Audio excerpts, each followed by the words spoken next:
มีอะไรเขาแรงแต่ท่านยังเสียง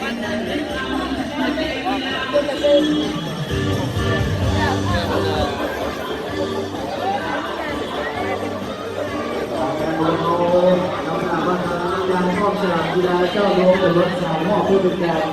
กองกำลังการจะได้โดดจะเป็นการได้การเปิดการเฉลิมฉลอง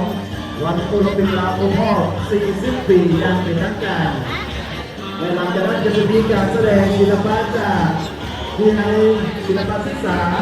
มีการแสดงฟ้อนกับจักรศิลปะประกอบเพลง